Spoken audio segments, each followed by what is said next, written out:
Hello friends, welcome to our channel. இந்த வீடியோவில் என்ன பார்க்க போகிறோம் அப்படின்னா, group 4 question discussion, Tamil discussion நம்ம ஃபஸ்ட்டு 2 வீடியோ பார்த்துருப்போம். 75 கொஸ்டின் வரைக்கும் டிஸ்கஸ் பண்ணிட்டோம். இந்த வீடியோவில் நம்ம 76லேருந்து 100 வரைக்கும் பார்ப்போம்.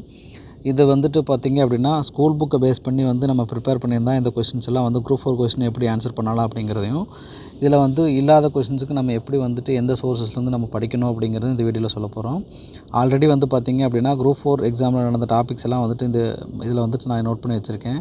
இதை பேஸ் பண்ணி எப்படி ப்ரிப்பேர் பண்ணலாம் அப்படிங்கிறதும் சொல்லியிருக்கேன். இப்போ நம்ம 76லேருந்து கொஸ்டின் பார்ப்போம். இந்த பிடிஎஃப் பார்த்திங்க அப்படின்னா உங்களுக்கு டிஸ்கிரிப்ஷனில் அட்டாச் பண்ணியிருக்கேன், வேணும்னா டவுன்லோட் பண்ணிக்கோங்க.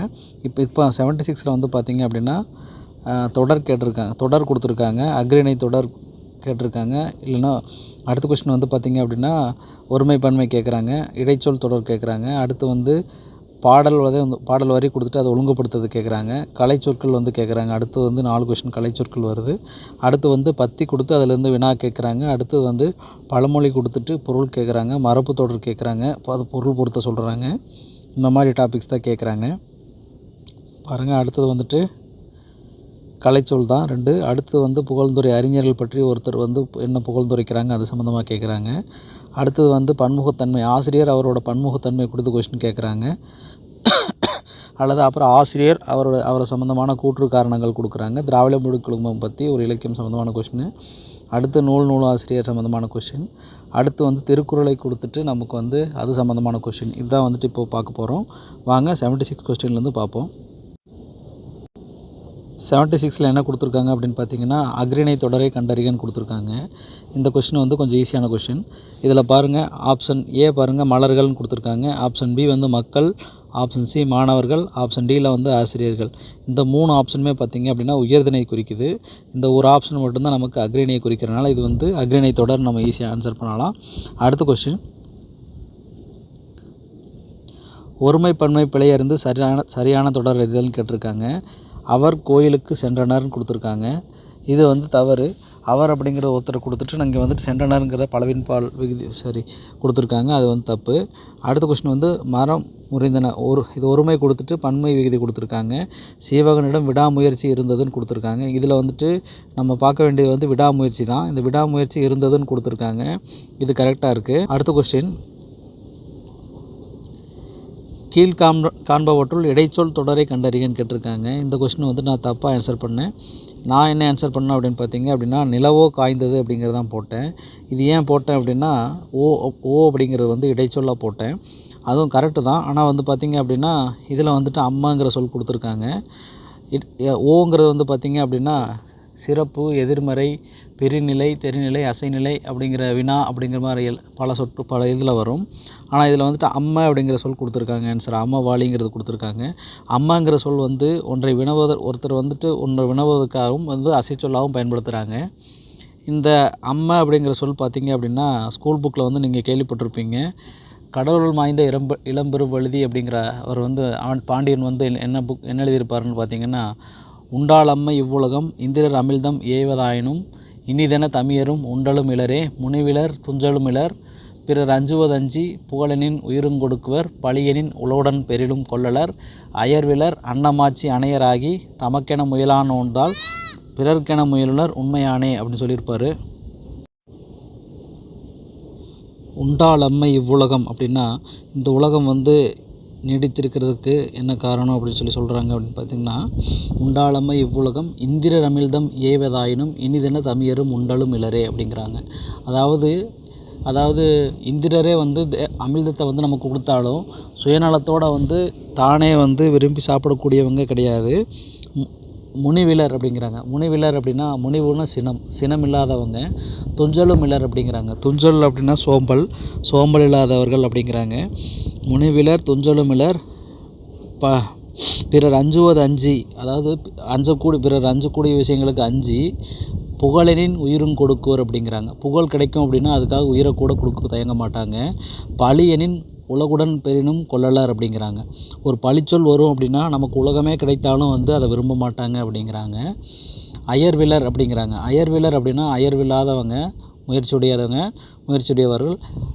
அன்னமாச்சி அணையராகி, அப்படிப்பட்டவங்க மாட்சினா பெருமை, அத்தகைய பெருமையுடையவர்கள் பிறர்க்கென முயலான ஒன்றால் அப்படிங்கிறாங்க. பிறருக்கு தமக்கென முயலான் நோன்றால் பிறருக்கென முயலுனர் உண்மையானேங்கிறாங்க. தாள் அப்படின்னா முயற்சி, நோன்மை அப்படின்னா வலிமை சொல்கிறோம். அதாவது வலிமையான முயற்சியுடையவர்கள் வந்து தமக்கென முயலான் நோன்றால் தமக்குன்னு கூட பிறருக்காக வந்து ரொம்ப முயற்சி செய்து அதாவது உதவக்கூடியவங்க அப்படிங்கிறாங்க. இவர்களால் தான் வந்து இவ்வுலகம் வந்து நீடித்திருக்கிறது அப்படின்னு சொல்லி அவர் சொல்லியிருப்பாங்க. இது வந்து புறநானூரில் கேள்விப்பட்டிருப்போம். இன்னொன்று வந்து பார்த்திங்க அப்படின்னா இதிலே வந்து பார்த்திங்க அப்படின்னா இந்த ஸ்கூல் புக்லேயே வந்துட்டு அம்மாங்கிற சொல் வந்து குறுந்தொகையில் கேள்விப்பட்டிருப்பீங்க. அம்மவாழி தோழி நம்மூர் பிரிந்தோர் புணர்ப்போர் இருந்தனர் கொல்லோ தண்டலை கையர் வெண்தலை சிதவலர் நன்று நன்றென்னும் மாக்களோடு இன்று பெரிதென்னும் ஆங்கணத்தவையே அப்படின்னு சொல்லி வரும். இந்த பாடல் வந்து பார்த்திங்க அப்படின்னா இந்த பாடலில் வந்து அம்மா அப்படிங்கிற சொல் வந்துட்டு அம்மவாழி தோழி அப்படிங்கிறாங்க. அதாவது தோழி வந்து விழிச்சுக்கு சொல்கிறாங்க, தோழி நான் சொல்கிறத கேட்பாயாக என்ன சொல்கிறாங்க அப்படின்னா அம்மவாழி நம்மூர் பிரிந்தோர் புணர்ப்போர் இருந்தனர் அப்படிங்கிறாங்க. நம்ம ஊரில் வந்துட்டு பிரிந்தோரில் சேர்த்து வைக்க புணர்ப்போர் இருந்தனர் அப்படிங்கிற. புணர்ப்போர்னால் சேர்த்து வைப்பவர்கள், புணர்ச்சினா சேர்தல் வந்து பிரித்து வச்சவங்கள சேர்க்குறவங்க இருக்கிறாங்க அப்படின்னு சொல்கிறாங்க. தண்டலை கையர் அப்படிங்கிறாங்க. தண்டு அப்படின்னா குச்சி, அதாவது கைத்தடி சொல்லுவோம். தண்டலை கையர் அதாவது குச்சி வச்சிருக்கிற அந்த பெரியவர்கள் நடக்கிறாங்க இல்லையா, அது அவங்க இருக்காங்க. வெண்தலை அப்படின்னா அதாவது தலைமுடி வந்துட்டு வெண்தலை அப்படிங்கிறாங்க. வெண்தலை சிதவலர் அப்படிங்கிறாங்க. அவங்க தலைப்பாகை அணிஞ்ச வெண்தலை சிதவலர் இருக்காங்க. வெண்தலை சிதவலர் நன்றென்னும் மாக்களோடு அப்படிங்கிறாங்க. அவங்கெல்லாம் வந்துட்டு அவங்க வந்து நன்றுன்னு பேசிகிட்டு இருக்காங்க. நன்றென்னும் மாக்களோடு இன்று பெரிதென்னும் ஆங்கணத்தவையே அப்படிங்கிறாங்க. அதாவது நம்ம சைடில் இருக்கிறவங்களும் வந்துட்டு இவங்க வந்ததுக்காக ரொம்ப மகிழ்ச்சி அடைகிறாங்க. இதன் மூலயமா வந்துட்டு பார்த்திங்க அப்படின்னா உங்களோட திருமணம் வந்து நிறைவேற போகுது அப்படிங்கிறதான் சொல்லுவாங்க. ஒரு நல்ல செய்தியாக தான் சொல்கிறாங்க. இந்த இடத்துலையும் வந்துட்டு அம்மா அப்படிங்கிற சொல் வந்துட்டு ஒரு விஷயத்தை வந்துட்டு நம்ம கேட்கக்கூடியது மாதிரி அமையும், ப்ளஸ் அசை சொல்லாமல் அமையும். இதில் வந்து பார்த்திங்க அப்படின்னா செகண்ட் ஆப்ஷன் வந்துட்டு அழைத்தனர் உற்றார் அப்படின்னு கொடுத்துருக்காங்க. இது வந்து பார்த்திங்க அப்படின்னா வினைமுற்று தொடர். அதாவது தொடரை வந்து ரெண்டு வகையாக பிரிப்போம். அதாவது வேற்றுமை மற்றும் வினையோட பண்புகள் ஏதோ ஒன்று வந்து மறைஞ்சு வந்திருந்ததுன்னா அதை வந்து தொகைநிலை தொடர்னு சொல்லுவோம். மறையாமல் வந்திருந்தால் அதை வந்து தொகாநிலை தொடர்னு சொல்லுவோம். தொகைநிலை தொடர் பார்த்திங்க அப்படின்னா 6 வகைப்படும். தொகாநிலை தொடர் வந்து 9 வகைப்படும். இந்த தொகாநிலை தொடரில் தான் வந்து இந்த தொடர் வந்து இந்த வினைமுற்று தொடர் வருது. இந்த தொகாநிலை தொடரில் பார்த்திங்க அப்படின்னா எழுவாய் தொடர், விழித்தொடர், வினைமுற்று தொடர், பெயரச்சு தொடர், வினையச்சு தொடர், வேற்றுமை தொடர், இடைச்சொற் தொடர், உடைச்சொற் தொடர், அடுக்கு தொடர்னு சொல்லி வரும். இதில் வந்து வினைமுற்று தொடரில் வந்து பார்த்திங்க அப்படின்னா ஃபஸ்ட்டு வந்து வினைமுற்று வரும். அதுக்கப்புறம் வந்துட்டு உங்களுக்கு எழுவாய் கொடுத்துருப்பாங்க. ஃபஸ்ட் ஆப்ஷனில் பாருங்கள். ஃபஸ்ட் ஆப்ஷனில் என்ன கொடுத்துருக்காங்கன்னா கடிமணம்னு கொடுத்துருக்காங்க. இந்த கடிங்கிறது என்ன அப்படின்னு பார்த்திங்க அப்படின்னா உரிச்சொல், இடைச்சொல் கிடையாதுங்க. உங்களுக்கு உரிச்சொல் கொடுக்குறாங்க. உரிச்சொல் அப்படின்னா என்ன அப்படின்னா உரிச்சொல் வந்து எது கூட இணைஞ்சு வரும் அப்படின்னு பார்த்திங்கன்னா பெயர் மற்றும் வினையோடு இணைந்து வரும். அதாவது என்ன சொல்லும் அப்படின்னா அதாவது இங்கிலீஷில் வந்துட்டு பெயரோடு இணைஞ்சு வந்து அதை வந்து அட்ஜெக்டிவ்னு சொல்லுவோம். இதுவே வினையோடு இணைந்து வந்து அதுக்கு பேர் வந்து அட்வர்ப்னு சொல்லுவோம். இந்த உரிச்சொல் சம்மந்தமாக வந்துட்டு நமக்கு நன்னூலில் என்ன சொல்லியிருக்காங்க அப்படின்னா பல்வகை பண்பும் பகற்பெயராகி ஒரு குணம் பல குணம் தழுவி பெயர் வினை ஒருவா செய்யிற்கு உரியன உரிச்சொல் அப்படின்னு சொல்லியிருக்காங்க. அதாவது ஸ்கூல் புக்கில் என்ன கொடுத்துருப்பாங்க அப்படின்னா உரிச்சொற்கள் செய்யலுக்கு உரியன அப்படின்னு சொன்னது யார் அப்படின்னா நன்னூலார்னு சொல்லியிருப்பாங்க. அதாவது என்ன சொல்கிறாங்க, நன்னூலில் என்ன சொல்கிறாங்க அப்படின்னு பார்த்தீங்கன்னா பல்வகை பண்பும் பகற்பெயராகி அப்படிங்கிறாங்க. பல வகை பண்புகளையும் வந்துட்டு பகர்தல் அப்படின்னா சொல்லக்கூடிய பெயராக வந்து ஒரு குணம் பல குணம் தழுவி சொல்கிறோம். இது வந்து பாருங்கள், ஒரு குணம் பல குணம் ரெண்டையும் சொல்லக்கூடியதாகவும் பெயர் வினை ஒருவா அப்படின்னா பெயரும் வினையும் ஒருவா அப்படின்னா நீங்காத செய்யுளுக்கு உரியன அப்படிங்கிறாங்க. செய்யுளுக்கு உரியன உரிச்சொல் அப்படிங்கிறாங்க. செய்யுளுக்கு மட்டும் உரியது உரிச்சொல் அப்படிங்கிறாங்க. அதாவது வந்து இச்சொற்களை வந்து நம்ம பேச்சு வழக்கில் யூஸ் பண்ண மாட்டோம் அப்படிங்கிறோம். ஒரு குணம் பல குணம் அப்படின்னா அதாவது என்ன சொல்கிறாங்கன்னா உரிச்சொற்களை வந்து 2 வகையாக பிரிப்போம். அதில் வந்து பார்த்திங்க அப்படின்னா பல பொருள் குறித்த ஒரு உரிச்சொல் அப்படிங்கிறாங்க. பல பொருள் குறித்த ஒரு உரிச்சொல் அப்படிங்கிறோம். அப்புறம் வந்து ஒரு பொருள் குறித்த பல உரிச்சொல் அப்படிம்போம். ஒரு பொருள் குறித்த பல உரிச்சொல் அப்படிங்கிறது இருக்குது. இதில் வந்து பார்த்திங்க அப்படின்னா இந்த சால உரு தவ நனி கூர் களி அப்படிம்போம்ல, இது பார்த்திங்கன்னா உங்களுக்கு வந்து இந்த சொற்கள் வந்துட்டு ஒரே ஒரு பொருளை தான் உணர்த்தும். இந்த இது வந்து பார்த்திங்க அப்படின்னா மிகுதி அப்படிங்கிற சொல்ல மட்டும்தான், மிகுதிங்கிற பொருளை மட்டும் உணர்த்துது. இதில் வந்து பார்த்திங்க இன்னொரு எடுத்துக்காட்டு பார்த்திங்க அப்படின்னா இந்த கடி அப்படிங்கிற சொல் வந்துட்டு பார்த்திங்க அப்படின்னா பல வகையான பொருளில் வரும். இது வந்து கடிமணம் அப்படின்னா மனம், அதாவது மிகுந்த மனம் இருக்குதுன்னு சொல்லி வருது. இதில் வந்து கடிநகர்னு சொன்னோம்னா வந்து காவல் மிக்க நகர் அப்படின்னு சொல்லி வருவோம். கடி விடுதும் அப்படின்னா விரைவாக விடுதும் அப்படிவோம். இந்த கடிங்கிற சொல் வந்து பார்த்திங்க அப்படின்னா உங்களுக்கு வந்து 13 வகை பொருளை வந்து நமக்கு சொல்லுவோம். 13 வகையான பொருட்களை வந்து நமக்கு கொடுக்குது. இதை தான் வந்துட்டு ஒரு குணம் தழுவிய பல உரிச்சொல் அல்லது பல குணம் தழுவிய ஒரு உரிச்சொல் அப்படின்னு சொல்லுவோம். அடுத்த கொஸ்டின் பார்க்கலாம். சொற்களை ஒழுங்குபடுத்தி சொற்றொடர் அமைத்தல் அப்படின்னு கொடுத்துருக்காங்க. பாடறிந்து ஒழுகுதல் பண்பனப்படுவது அப்படின்னு கொடுத்துருக்காங்க. இதில் வந்து இது வந்து கலித்தொகையில் வந்திருக்கு. பண்பனப்படுவது பாடறிந்து ஒழுகுதல் படிச்சிருப்பீங்க.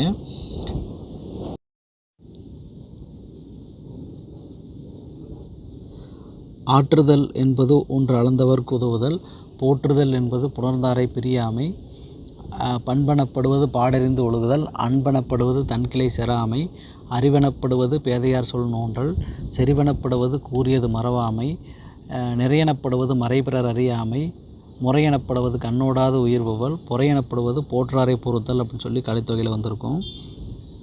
அதுதான் வந்து இங்கே கொடுத்துருக்காங்க. ஆற்றுதல் என்பது ஒன்று அளந்தவருக்கு உதவுதல் அப்படிங்கிறாங்க. ஆற்றுதல் அப்படின்னா உதவுதல் அப்படின்னா வந்து அளந்தவர்னால் வறியவர், வறியவர்களுக்கு உதவுவது தான் உதவுதல் அப்படிங்கிறாங்க. போற்றுதல் என்பது புணர்ந்தாரை பிரியாமை அப்படிங்கிறாங்க. அதாவது ஒருத்தரை வந்து பாதுகாக்கிறது அப்படின்னா, அதாவது பாதுகாக்கிறது என்ன அப்படின்னா வந்து நம்மோட சேர்ந்திருப்பவரை வந்து பிரியாமல் இருக்கிறதா வந்து போற்றுறது. பண்பனப்படுவது பாடறிந்து ஒழுகுதல் அப்படிங்கிறாங்க. பண்பு அப்படின்னு சொல்கிறது எது அப்படின்னு பார்த்தீங்கன்னா, பாடுனா பெருமை தரக்கூடிய விஷயங்களை வந்து அறிஞ்சு அதன்படி நடக்கிறது பேர் தான் பண்பனப்படுவது அப்படிங்கிறோம். இப்போ அன்பனப்படுவது தன்கிளை செறாமை அப்படிங்கிறாங்க. அது கிளைனா சுற்றம், அதாவது தன் சுற்றத்தாரை வெறுக்காமல் இருக்கிறதுக்கு பேர் தான் அன்பு அப்படிங்கிறோம். அறிவெனப்படுவது பேதையார் சொல் நோன்றல் அப்படிங்கிறோம். பேதையார் அப்படின்னா அதாவது அறிவில்லாதவங்களோட சொற்களை வந்து நோன்றல் அப்படின்னா பொறுத்து கொள்ளுதல் தான் வந்து அறிவு அப்படிங்கிறோம். செறிவெனப்படுவது வந்து கூறியது மறவாமை அப்படிங்கிறோம். அதாவது நம்ம வந்து ஒரு செயலை வந்து செய்வோம் அப்படின்னு சொல்லிட்டு நம்ம வாக்கு கொடுத்தோம் அப்படின்னா அதை வந்து அந்த செயலை வந்து திருப்பி செய்கிறோம் பார்த்தீங்களா, அந்த மாதிரி வந்துட்டு அதாவது நம்ம சொன்ன சொல் தவறாமல் இருக்கிறதுக்கு பேர் தான் செறிவு அப்படிங்கிறோம். நெக்ஸ்ட்டு வந்துட்டு என்ன அப்படி சொல்கிறாங்க அப்படின்னு பார்த்தீங்கன்னா, நிறையெனப்படுவது வந்து மறைபிறர் அறியாமை அப்படிங்கிறோம். அதாவது நிறை அப்படின்னு எதை சொல்லுவாங்க அப்படின்னா, நம்ம ஒரு சில விஷயங்களை வந்துட்டு தெரியக்கூடாதுன்னு சொல்லி நம்ம நினைக்கிறோம் பார்த்தீங்களா, அந்த விஷயத்த வந்து நமக்குள்ளேயே வச்சுக்கிறோம் பார்த்தீங்களா, அதுதான் வந்து நிறை அப்படிங்கிறாங்க. முறையெனப்படுவது வந்து கண்ணோடாது உயிர் வவ்வல் அப்படிங்கிறாங்க. முறை அப்படின்னா அதை வந்து அது என்ன சொல்கிறதுனா கண்ணோடாது, கண்ணோட்டம் இல்லாமல் அப்படிங்கிற, அதாவது வந்து ஒரு பக்க சார்பு இல்லாமல் வந்துட்டு நம்ம வந்து இருக்கிறோம் பார்த்தீங்களா, அதுக்கு பேர் தான் முறை அப்படிங்கிறாங்க. அது அடுத்து பொறையெனப்படுவது போற்றாரை பொறுத்தல் அப்படிங்கிறாங்க. பொறை அப்படின்னா பொறைன்னா உங்களுக்கு வந்து பொறுமை வந்து யாருக்கிட்ட பொறுமையாக இருக்கணும் அப்படிங்கன்னா போற்றார்னா யாருன்னா பகைவர் வந்து பொறுத்துக்கணும், அதுக்கு பேர் தான் வந்து பொறை அப்படிங்கிறாங்க. இதைத்தான் வந்து கலித்தொகையில் கொடுத்துருக்காங்க. அதனோட பாடல் வரிகளை தான் வந்து மாற்றி கொடுத்து நமக்கு வந்து ஒழுங்குபடுத்தி சொற்றொடராக மாற்றுங்க அப்படின்னு சொல்லி கொடுத்துருக்காங்க. அடுத்த கொஸ்டின் பார்க்கலாம். ஆங்கில சொல்லுக்கு இணையான தமிழ் சொல்லை கண்டறிகன்னு கொடுத்துருக்காங்க. இது வந்து என்னென்னு பார்த்தீங்க அப்படின்னா விசுவல் ஸ்கேனர்னு கொடுத்துருக்காங்க. இதுக்கு வந்து கற்புலமேவிங்கிறது தான் கரெக்டு. படப்பிடிப்புங்கிறது கிடையாது, காட்சி பக்கம்ங்கிறது கிடையாது, காட்சி உணர்தலும் கிடையாது. இந்த மாதிரி கொஸ்டின் இருந்தால் கொஞ்சம் ஈஸியாக தான் ஆன்சர் பண்ண முடியும். அடுத்த கொஸ்டின் பார்ப்போம்.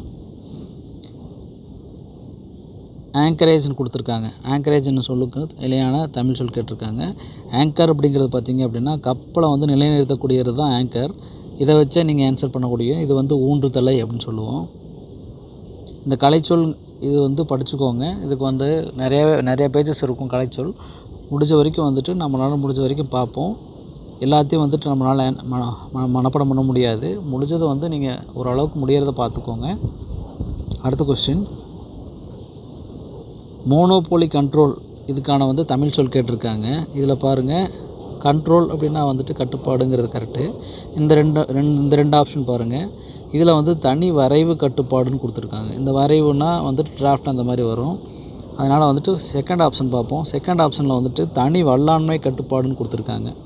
வல்லாண்மை கட்டுப்பாடு. இப்போ நான் வந்து நம்ம பால்ட்டிலே படிச்சிருப்போம், இறையாண்மை அப்படின்னு படிச்சிருப்போம். இறையாண்மை அப்படின்னா என்ன அப்படின்னு பார்த்தீங்க அப்படின்னா, அதாவது நம்ம ஒரு விஷயத்தில் வந்து முடிவெடுக்கக்கூடிய இது வந்து நமக்கே இருக்கும். அந்த அதிகாரத்தை வந்து நம்ம வந்து அதாவது நம்ம முடிவெடுக்கிறதுல வந்து யாரும் வந்து தலையிட்டு வந்து நம்மளை கண்ட்ரோல் பண்ணக்கூடிய அதிகாரம் யாருக்கும் இல்லை அப்படிங்கிறது. அதாவது நம்மளோட முடிவெடுக்கிறதுல வந்து நம்ம சுதந்திரமாக இருக்கோம் அப்படிங்கிறது தான் வந்து இறையாண்மை அப்படிம்போம்.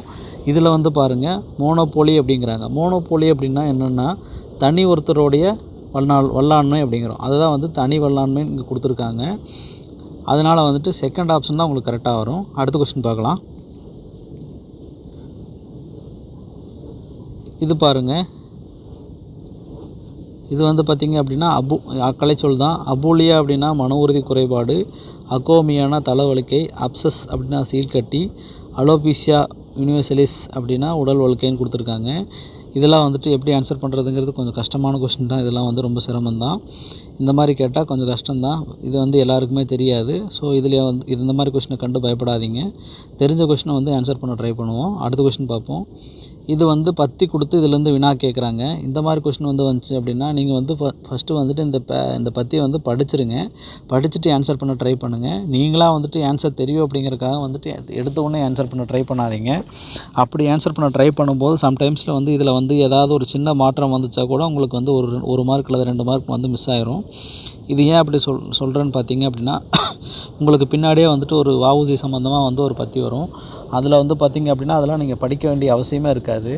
அப்போ வந்து நீங்கள் வந்து அந்த பேராவை படிக்காமல் நீங்கள் ஆன்சர் பண்ண ட்ரை பண்ணிங்க அப்படின்னா அதில் வந்து ஏதாவது ஒரு சின்ன மாற்றம் இருந்தால் உங்களுக்கு ஒரு கொஸ்டின்னாலும் ஒரு கொஸ்டின் வந்து அது வேஸ்ட்டாக போயிடும். ஸோ ஒன்ஸ் வந்து டைம் வேஸ்ட் பண்ணாமல் டைம் வேஸ்ட் ஆகுது அப்படின்னு நினச்சிட்டு இதை ரீட் பண்ணாமல் விட்டுறாதீங்க.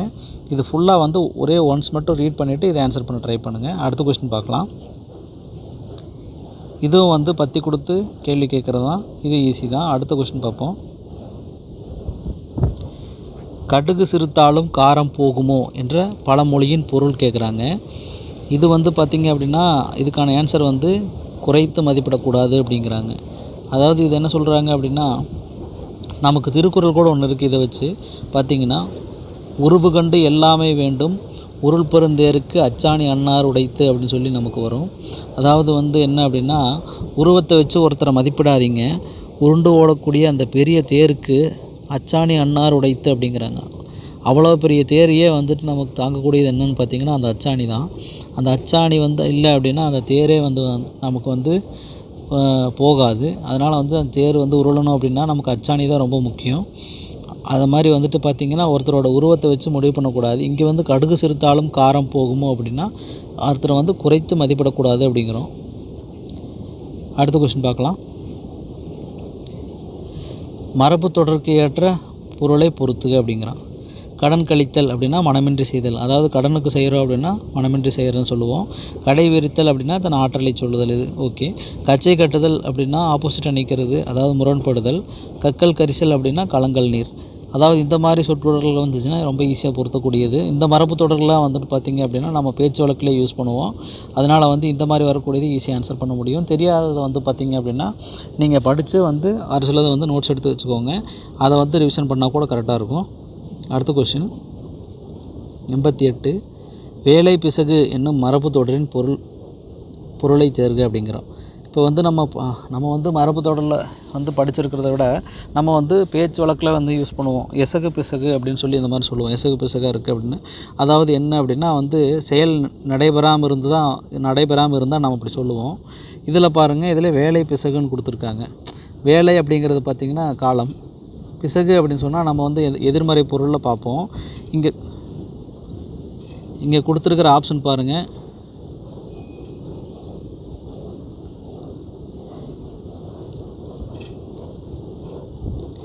இங்கே கொடுத்துருக்கிற ஆப்ஷன் பாருங்கள். இதில் வந்து நெகட்டிவாக இருக்கிறது வந்து எது இருக்குதுன்னு பாருங்கள். இதில் வந்து வரும் காலம், கடந்த காலம், நல்ல காலம், தீய காலம் இருக்குது. இது ஒன்று தான் வந்துட்டு நமக்கு வந்து நெகட்டிவாக இருக்குது. ஸோ இந்த ஆப்ஷன் தான் நமக்கு சரியான ஆன்சர். அடுத்த கொஸ்டின் பார்க்கலாம். 89. ஆப்பசைத்த குறுங்கதனை போல ஊமை தொடர் உணர்த்தும் சரியான பொருளை தேர்க அப்படிங்கிறாங்க. இது வந்து ஈஸி தான். இது வேதனை தான்.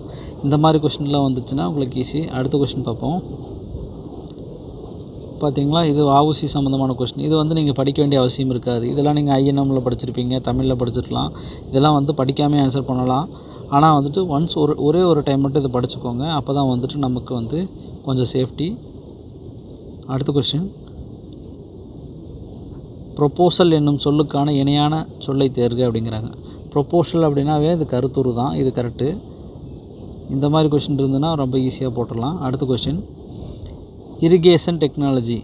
இரிகேஷன் அப்படின்னாவே நீர்ப்பாசனம், டெக்னாலஜினா தொழில்நுட்பம், நீர்ப்பாசன தொழில்நுட்பம் அப்படிங்கிறது கரெக்டு. அடுத்த கொஸ்டின்,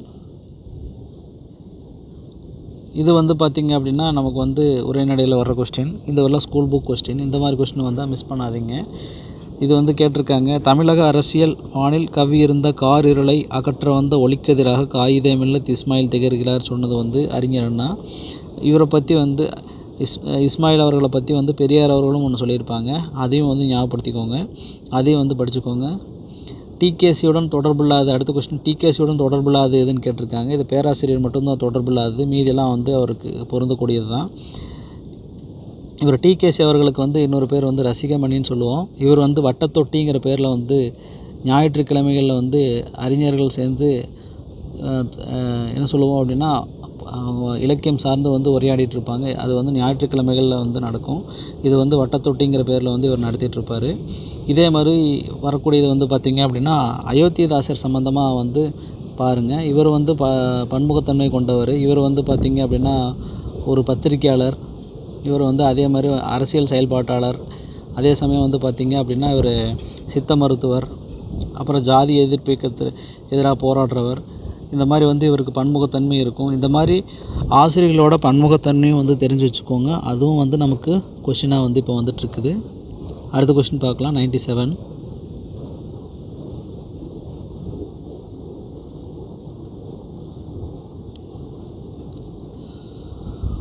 ஊவேசா அனைவராலும் அன்போடும் உரிமையோடும் தமிழ் தாத்தா யூவேசா என்று அழைக்கப்படுகிறார். அழிவு நிலையில் இருந்த வெவ்வேறு சுவடிகளை பலமுறை ஒப்பிட்டு பார்த்து நமக்காக தாளில் எழுதி அச்சிட்டு புத்தகமாக இலக்கியங்களை வழங்கினார். தம் வாழ்நாள் முழுதும் ஓய்வில்லாமல் இப்பணிகளை பதிப்பு பணியினை மேற்கொண்டார்னு கொடுத்துருக்காங்க. கூற்றும் சரி, காரணமும் சரி. தமிழ் தாத்தான் ஏன் சொல்கிறோம் அப்படின்னா இந்த காரணம் தான். அதனால் வந்து இந்த கொஸ்டின் ஈஸியாக ஆன்சர் பண்ணலாம். கூற்று மற்றும் காரணம் சரி, காரணம் வந்து கூற்றை வந்து விளக்குது அப்படின்னு சொல்லலாம். அடுத்த கொஸ்டின், திராவிட மொழிகள் சம்மந்தமான கொஸ்டின். இது வந்து புக் கொஸ்டின் தான். இதில் வந்து தவறானது கேட்டிருக்காங்க. திராவிடம் என்னும் சொல்லை முதன்மையில் குறிப்பிட்டவர் வந்து குமரிலப்பட்டர், இங்கே ஹீராஸ் பாதிரியார்னு கொடுத்துருக்காங்க. இந்த மாதிரி கொஸ்டின் வந்து மிஸ் பண்ணாமல் ஆன்சர் பண்ணிடுங்க. இதெல்லாம் வந்து ஈஸியான கொஸ்டின். அடுத்த கொஸ்டின், நான்மணிக்கடிகை என்னும் நூலை இயற்றிய ஆசிரியரின் இயற்பெயரை சுட்டுக்க. நான்மணிக்கடிகை விளம்பி நாகனார், அவருடைய இயற்பெயர் வந்து நாகனார். அதுதான் கேட்டிருக்காங்க. அடுத்த கொஸ்டின், மண்ணோடு இயைந்த மரத்தணியர் என வள்ளுவர் யாரை சுட்டுகிறார் அப்படிங்கிறாங்க. பார்த்தீங்களா, திருக்குறள் சம்மந்தமான கொஸ்டின் எல்லாம் அடிக்கடி வந்துக்கிட்டே இருக்கும். ஸோ திருக்குறள் வந்து திருக்குறள் பேஸ் பண்ண கொஸ்டின் ரொம்ப முக்கியம். ஸோ திருக்குறள் வந்து டெய்லி வந்து ஒரு அதிகாரம் படிச்சிருங்க. இதில் வந்து மண்ணோடு இயைந்த மரத்தணியர்னு கேட்குறாங்க. மண்ணோடு இயைந்த மரத்தணியர் கண்ணோடு இயைந்து கண்ணோட்டம் இல்லாதவர் அப்படிங்கிறாங்க. அதாவது என்னென்னா, மண்ணோடு சேர்ந்திருக்கிற மரத்தை போன்றவர்கள் யார் அப்படின்னு பார்த்தீங்க அப்படின்னா கண்ணோடு இயைந்து கண்ணோட்டம் இல்லாதவர் அப்படிங்கிறாங்க. கண்ணோட்டம் அப்படின்னா இரக்கம். ஆல்ரெடி போனதிலே பார்த்தோம், போன கொஸ்டின்லேயே கூட. கண்ணோட்டம் அப்படின்னா என்னென்னா இரக்கம். அதாவது கண்ணோடு இயைந்து கண்ணோட்டம் இல்லாதவர். கண் இருந்தும் வந்து இரக்கமில்லாத இருக்கிறவங்க வந்து இரக்கமில்லாத இருக்காங்க இல்லைங்களா, அவங்கள வந்து என்ன சொல்கிறோம் அப்படின்னா மரத்தோடு ஒப்பிடுறாங்க. அதுதான் வந்துட்டு மண்ணோடு இயைந்த மரத்தணையர் கண்ணோடு இயைந்து கண்ணோட்டம் இல்லாதவர்னு சொல்லியிருக்காங்க. இது வரைக்கும் வந்து எல்லா 76லேருந்து 100 கொஸ்டின் பார்த்துட்டோம். அடுத்து வந்து குரூப் 2 கொஸ்டின் பார்ப்போம். உங்களுக்கு வந்து வேறு ஏதாவது தேவைப்படுது அப்படின்னா கூட கமெண்ட்ஸில் சொல்லுங்கள். தேங்க்யூ.